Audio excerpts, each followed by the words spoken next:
Good evening, everyone, and welcome to the Real Science Exchange, the pubcast where leading scientists and industry professionals meet over a few drinks to discuss the latest ideas and trends in dairy nutrition.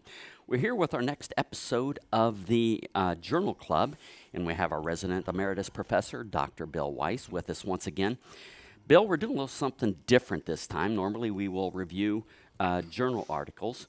This week, we are at the Tri-State Nutrition Conference in Fort Wayne, Indiana, and we're reviewing the proceedings from 4 different talks that's being given, and I'm kind of excited about this. There's some good talks and looking forward to it.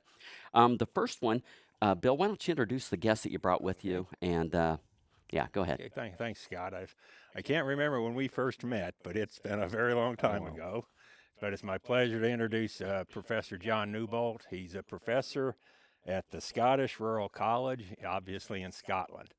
And like I said, I don't know, you've been there 5 years, 10 years? 5 years. 5 years. 5 years, and before that you were in industry for many years. 30 years, yeah. Well, welcome to Indiana. Thanks, so. I'm from Indiana, so. Did you grow up near here, Bill? No, about as far away as you can get and still be the very southwest corner. All right, very well. So. We don't want to forget to introduce our co-host here, Dr. Clay Zimmerman. Clay, welcome. Thank you. And I've got to ask, what's in your glass tonight? Although I know. It is a fat squirrel. A fat squirrel, yes. Yeah. I'm having the same thing, and it's quite tasty. How would you describe that? It has sort of a nutty aftertaste. Yeah, it's nice. Yeah, Here, that's cheers. good. Cheers. All right.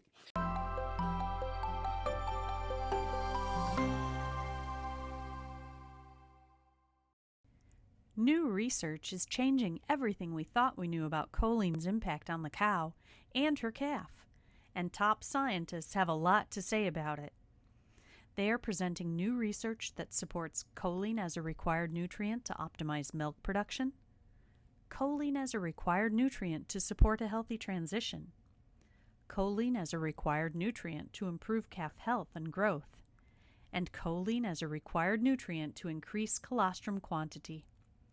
This new research is solidifying choline's role as a required nutrient for essentially every cow, regardless of health status, milk production level, or body condition score. Learn more about the science that is changing the game and the choline source that is making it happen. Reassure precision-release choline from Balchem. Visit balchem.com/scientistsay to learn more.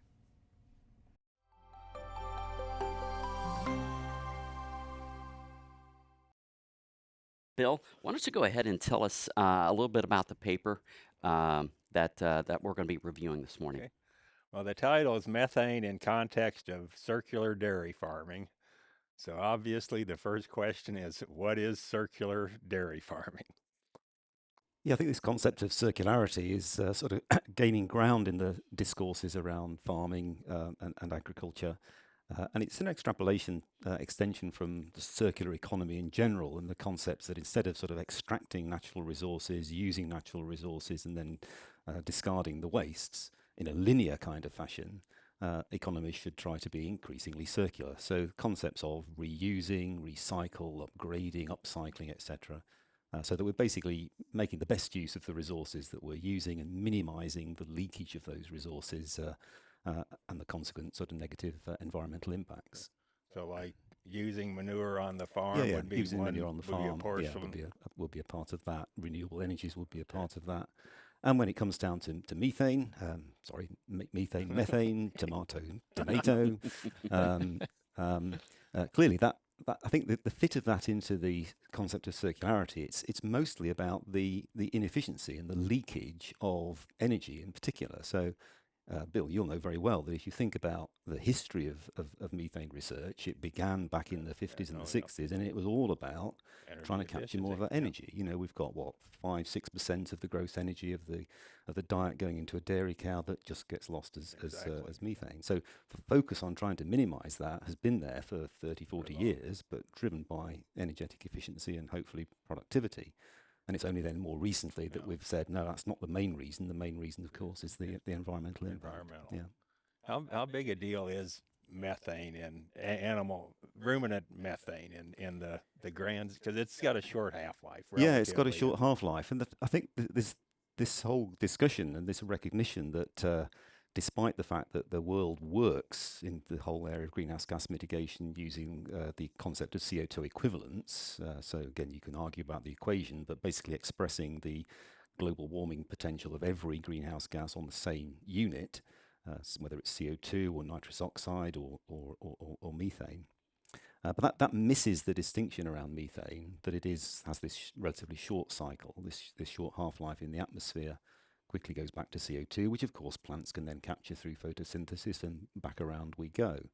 I think there are two implications of this. One is a really positive one for animal agriculture and dairy agriculture, which says that actually if you kept total milk production the same, the total number of cows the same, then you're not really making any net effect, net contribution, because yes, she's producing methane, but in the course of a couple of decades, it's going to go all the way back round again and come back into the animal as feed through photosynthesis of the CO2. So that's one side of the story. But the other side of the story is the recognition that because it's a short-lived greenhouse gas, if the world in general wants to make a quick impact on climate, then reducing methane quickly is an effective way of doing it, because if you put less methane out there, you're sort of supported by the fact that the methane that is out there is going to be degraded quite quickly. So from a policy perspective, I think that's recognised with a lot of push to try to pull methane emissions down from all sectors. So we hear about the problems of methane flared off in the oil and gas industry, for example, but animal agriculture as well. And throughout this paper, you make this argument or discussion about the trade-off between circularity and methane. Would you go into that? Because I think that's a really critical point here. Yeah, and I've been thinking about this in the course of preparing the paper, and it's been a great excuse to go back and read the literature, and you obviously learn a lot more in preparing these kind of things. But I think this is the central point. It's almost at the end of the day blindingly obvious, I think, where you get to.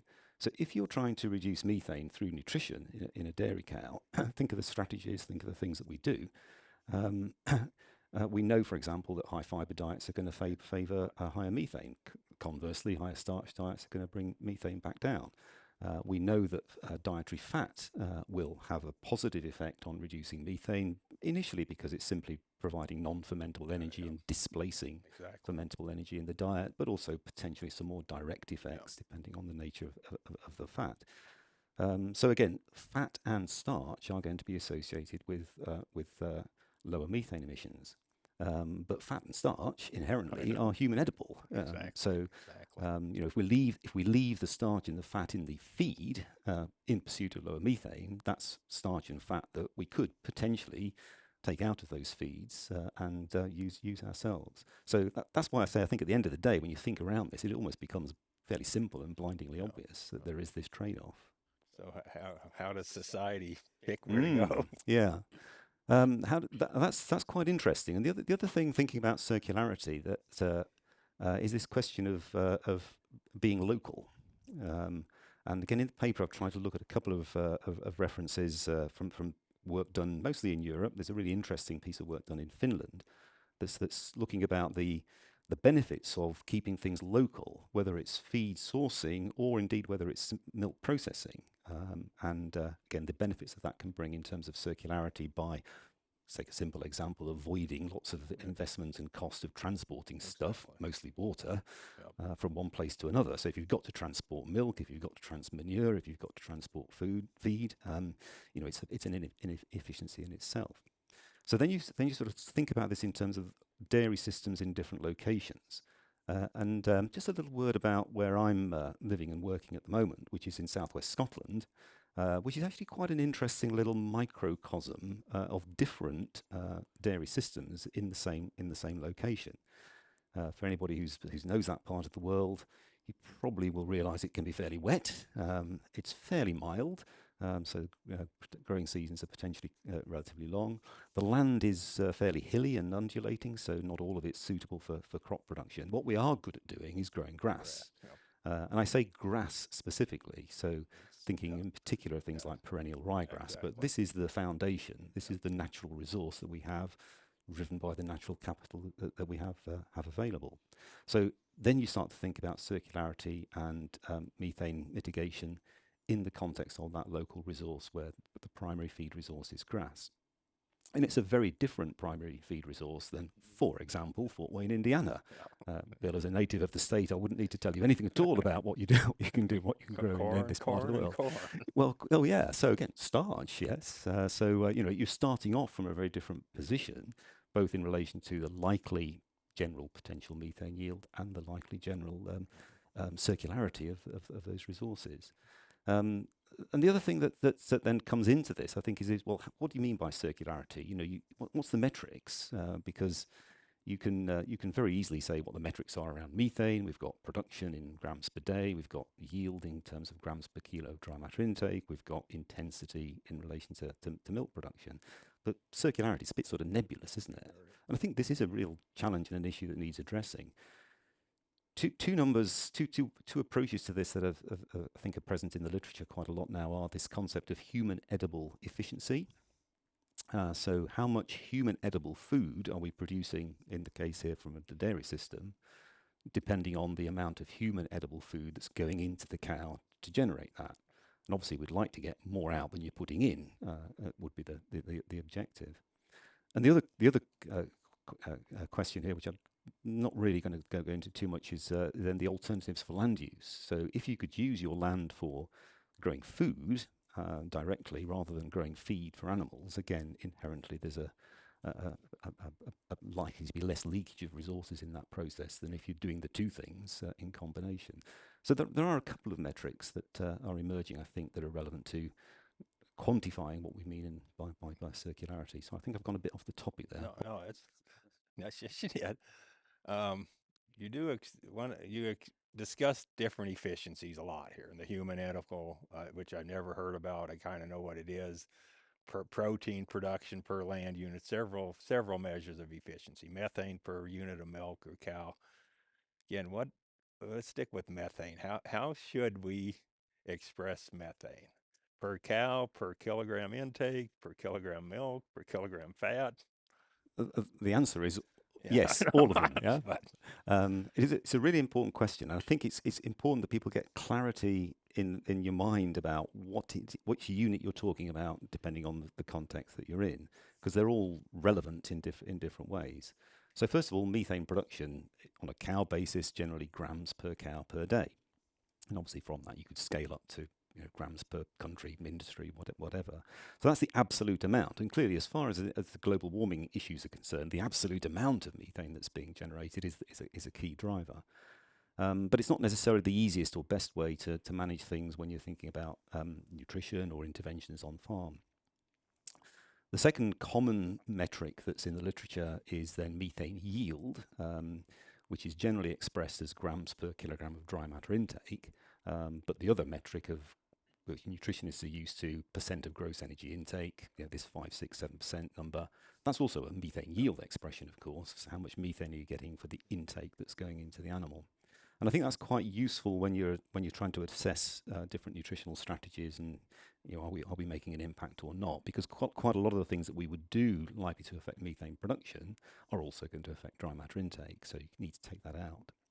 As far as the sort of carbon footprinting questions are concerned, and as far as the real farmer issues are concerned, I think methane emissions intensity is a really useful number to have and an easy number to keep in mind. So this would be grams of methane per kilogram of milk. Generally, people would use fat and protein corrected milk just to account for variations in milk quality. And if you're doing sort of carbon footprinting exercises on farms, that's likely to be the key sort of number that you get, benchmark number.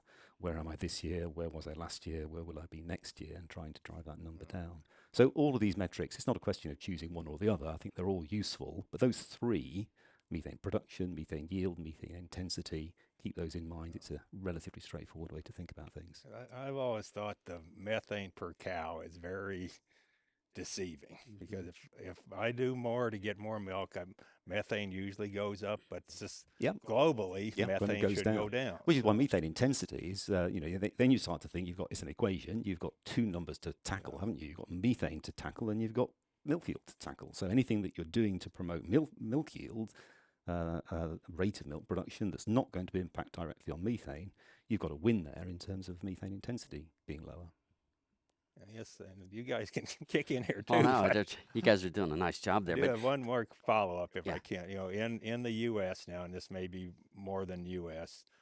Soy oil biofuel direct, and so the big deal is soybean meal is probably going to become cheap and plentiful.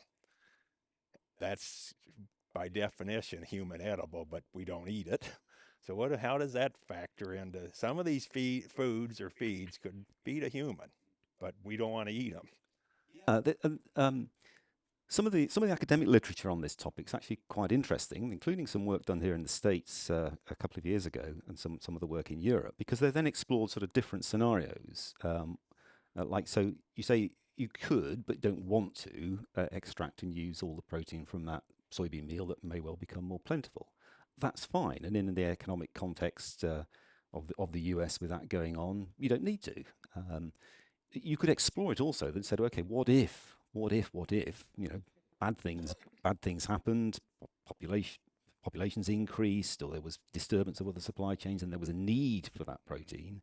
Then you could say, right, now I'll recalculate all my numbers, assuming that we're going to be a little bit more aggressive in using more of that potentially human edible resource for people. So it depends how you calculate it. Yeah. yeah. One of the things I'm just still trying to get my mind around is this concept of human edible feed conversion efficiency. Yep. And so, is it all about the energy leakage, or is it about you talked a little bit about land usage, and would it be better to use the land for human feed as opposed to animal feed? But then I'm thinking, starch and oil goes into making, proteins, amino acids, and specific fatty acids, and so it's not a apples to oranges, right? A little bit. No, but if you think about extrapolating it from, let's just park the land use question for the minute Yep. and just talk about the efficiency of the food conversion. So we're all used to sort of feed efficiency in general. Yes. How many kilos of milk or fat and protein corrected milk are you getting out per unit of dry matter going in? So these questions of human edible efficiency are really just an extension of that. And let's look at both of those, the numerator and the denominator in that equation. So fat and protein corrected milk as an expression of the value that we're producing as a dairy industry. Great, the fat's important, the protein's important, the yield's important in terms of the amount that's there. And it's all human edible, of course. But you could go beyond that, and you could say, okay, if we're then really looking to value that output, let's think about the quality of that product. And you could do this with energy, but it's quite often done with protein. So the protein quality to us as a human consumer of a milk protein is going to be higher than every plant protein, and a lot more than some plant proteins. Right. So you can factor that into that as well. So many of these calculations use the currently recommended approach for looking at digestibility and amino acid profile of proteins, and therefore you get a better expression of the benefit, the numerator in the equation in terms of milk. You could extend it. You could talk about human edible calcium efficiency. You could talk about human edible vitamin B12 efficiency. You could talk about human edible healthfulness efficiency, if you think about more a basket of metrics around the value of the food, the milk that's being produced. And then on the other side, of course, you've got what's the human edible content of the feed going in. And crudely speaking, well, you think the starch, you think the oil, you think the proteins. In principle, most of that you could, depending on how hard you worked and how much money you spent, extract and use for human food. There's not consensus in the literature about this kind of edibility coefficient, what proportion of the protein in soybean meal or rapeseed meal or the proportion of starch that's left in wheat middlings or distillers grains or something is human edible. So that's an area I think that in terms of the science of this, some greater consensus about what is or is not human edible would actually be quite useful in allowing us to make better and more consistent calculations. Sorry, that's a No, it long-winded makes perfect answer. sense. Yeah, no, I Yeah. appreciate that.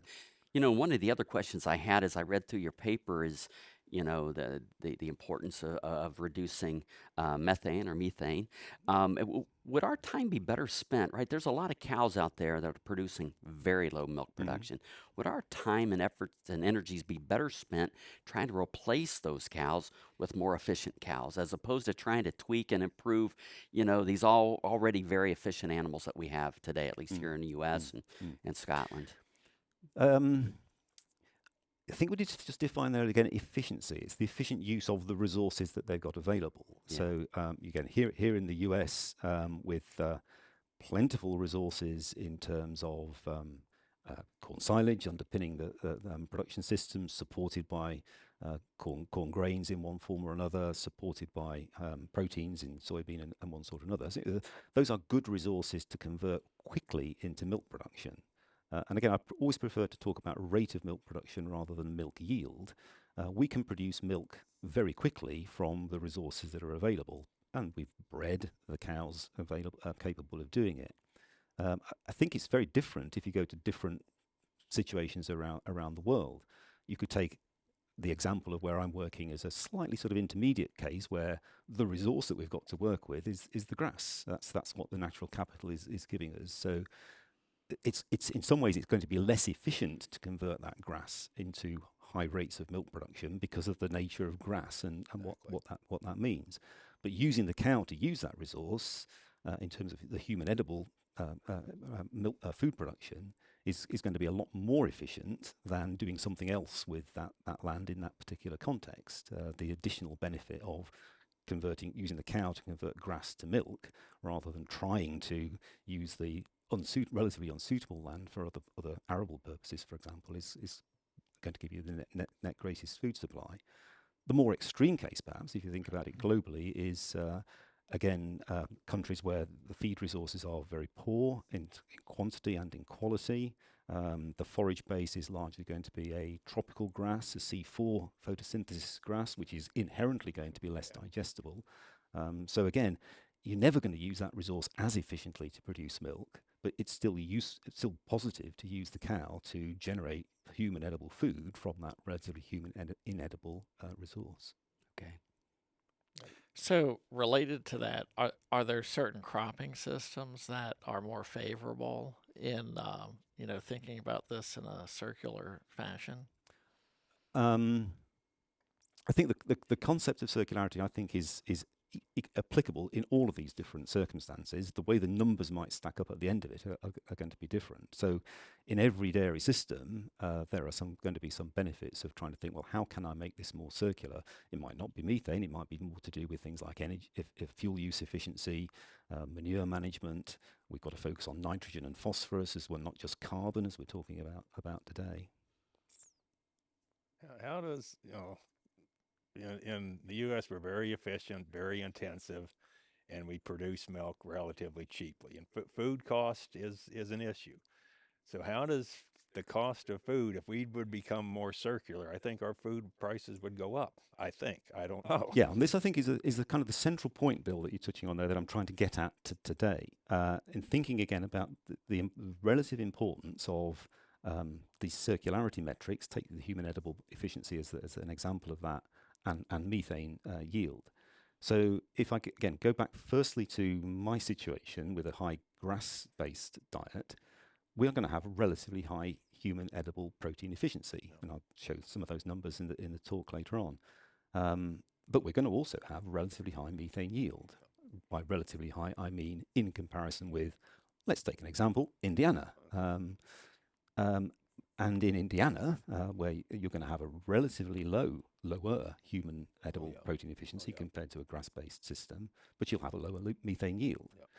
The key point, I think, is then about the relative losses and gains of changing anything.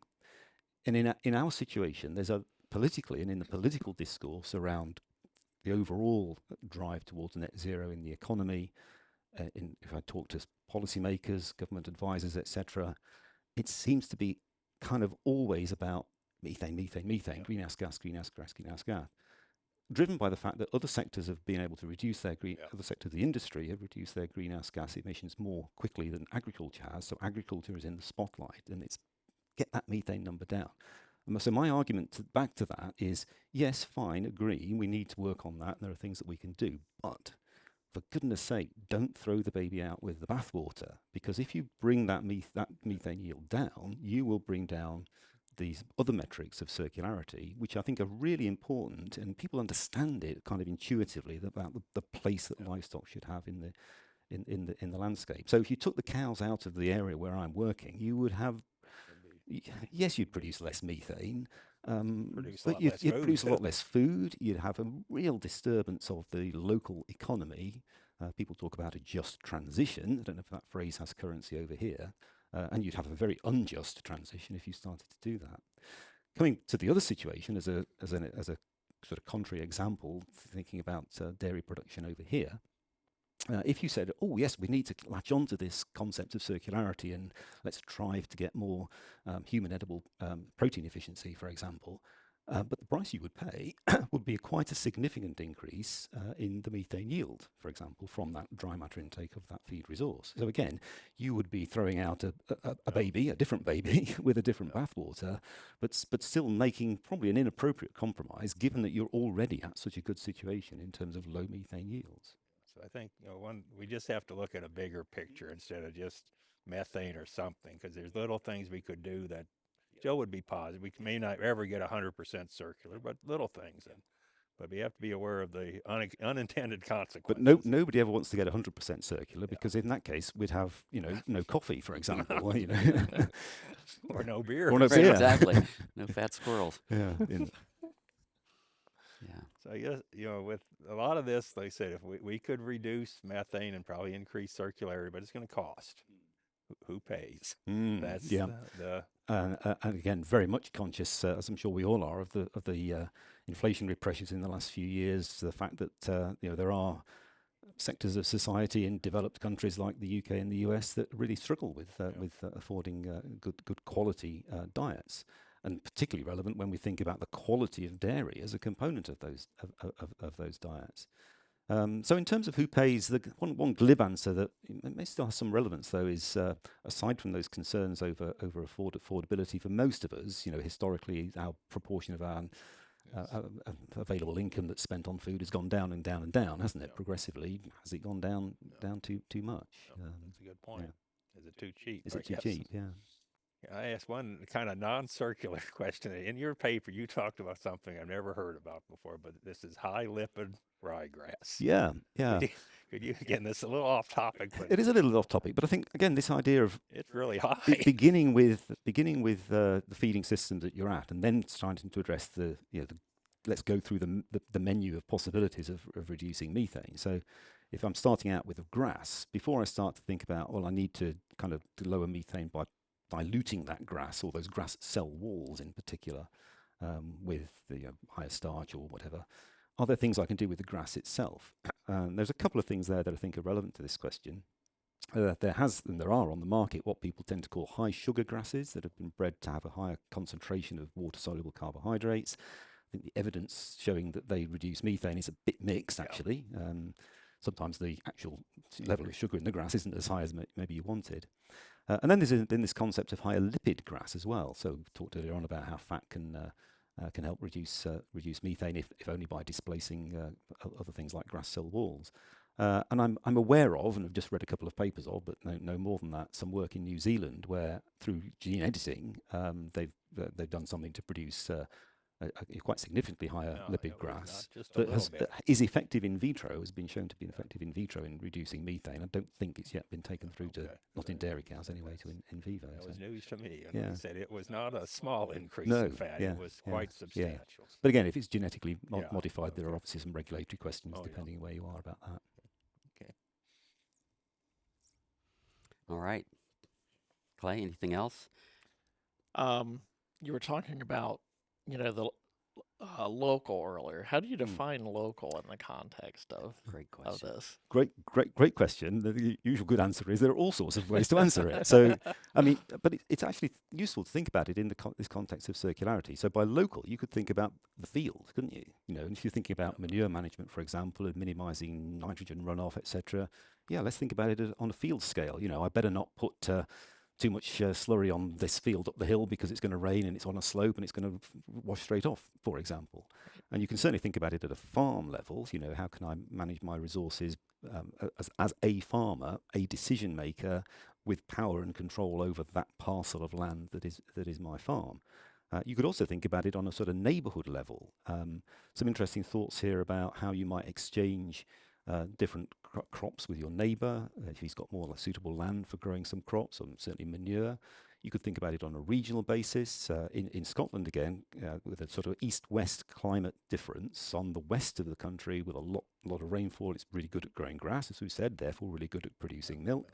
On the east of the country, you've got much more arable land, mostly wheat, barley, rapeseed, some fruits and so forth. And that land has progressively lost organic carbon over time. So putting manure back on that would be a good thing to do. So is there some sort of regional system that you could work of import and export in the region of some of those resources? That would make it more circular. And you could go on beyond that to the sort of national level and indeed a global level. Gentlemen, I think that's a good place to maybe call last call. What I'd like to do is just kind of provide kind of your key takeaways of the conversation today. And Clay, why don't we start with you? Tonight's last call question is brought to you by NitroSure, Precision Release Nitrogen. NitroSure delivers a complete TMR for the rumen microbiome, helping you feed the microbes that feed your cows. To learn more about maximizing microbial protein output while reducing your carbon footprint, visit balchem.com/NitroSure. Very interesting paper. I'm looking forward to hearing it this afternoon, actually. Yeah.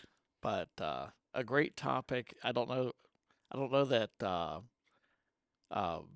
we've thought maybe enough about it here in the U.S. from that standpoint, but certainly introduced a few new terms to me. This concept of human edible efficiency I was really not familiar with. So looking forward to learning more about this, actually.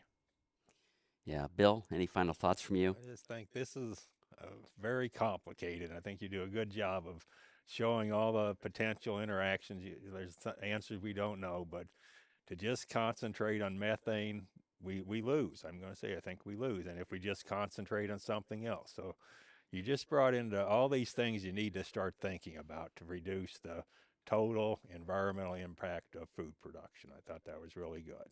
Yeah. And Dr. Newbold, just, go Yeah, ahead. I was just smiling when Clay was kind of maybe a bit hesitant there about answering your question about what were the key takeaways, because I thought when I was preparing this, I thought there's no real key takeaways in this. But in a sense, that's also not the objective. I think the objective in preparing this was to try to open up the discussion a little bit and introduce some of these new things and hopefully some good food for thought. But just to summarize then, completely agree with Bill, don't focus on one metric in isolation of the rest of them. So methane is not the be-all and end-all of the environmental impact of cows. Trade-offs, unforeseen consequences.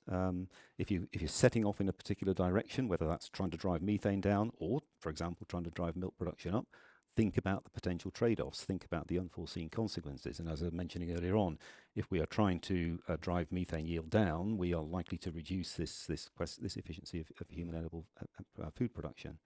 And then the other key sort of thinking point about this, I think, is we're not in isolation. No man is an island.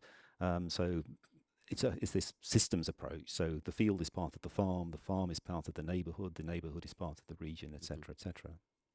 Yeah, interesting. It's been a great topic. I've Great, enjoyed spending time with you here today, and Bill, great job with the discussion here. Looking forward to hearing the talk. Yeah, as well, absolutely. So. No pressure there then. Yeah. So I want to thank everybody for joining us today. I also want to thank our loyal audience for coming along once again on this discussion. We hope you learned something. I hope you had some fun, and we hope to see you next time here at the Real Science Exchange, where it's always happy hour and you're always among friends. We'd love to hear your comments or ideas for topics and guests, so please reach out via email to anh.marketing@balchem.com with any suggestions, and we'll work hard to add them to the schedule. Don't forget to leave a 5-star rating on your way out. You can request your Real Science Exchange t-shirt in just a few easy steps.